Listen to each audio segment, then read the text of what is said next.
Let us understand centripetal force.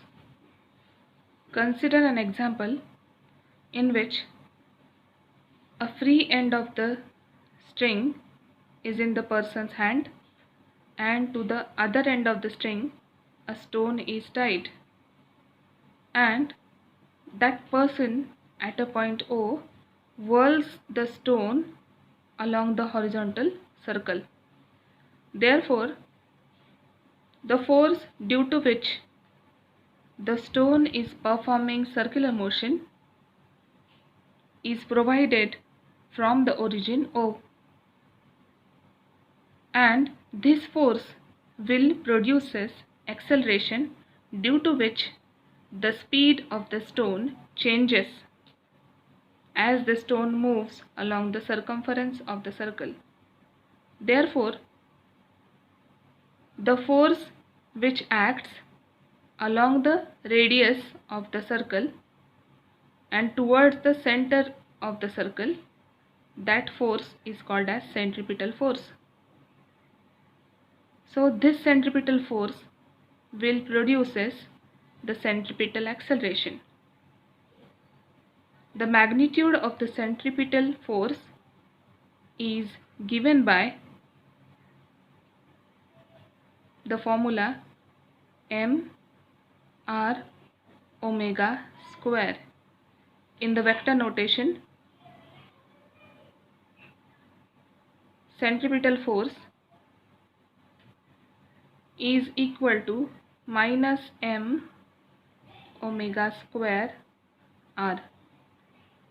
Negative sign indicates that force and the radius vector are oppositely directed.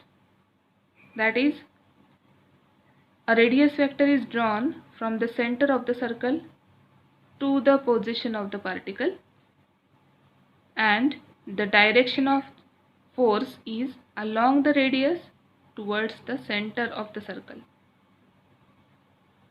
Let us understand centrifugal force. Visualize yourself on a merry-go-round whose speed increases initially and after some times it attains uniform speed. When the speed of the merry-go-round is changing, then you are in the non-inertial frame of reference or accelerated frame of reference, where you will experience the outward pull because of pseudo force. This pseudo force is called as centrifugal force. Even if it is a pseudo force, it is not an imaginary force. This centrifugal force has opposite direction to that of centripetal force, that is, along the radius away from the center of the circle, because you are experiencing the outward pull. Now, when the merry-go-round attains the uniform speed, close your eyes. Then you will not come to know that you are performing a circular motion, but you will feel that you are at rest. When the merry-go-round reaches to the uniform speed, in the frame of reference of merry-go-round, this centrifugal force exactly balances the resultant of all the real forces. That is the centripetal force. In this case, centrifugal force means the net pseudo force and the centripetal force means resultant of all the real forces.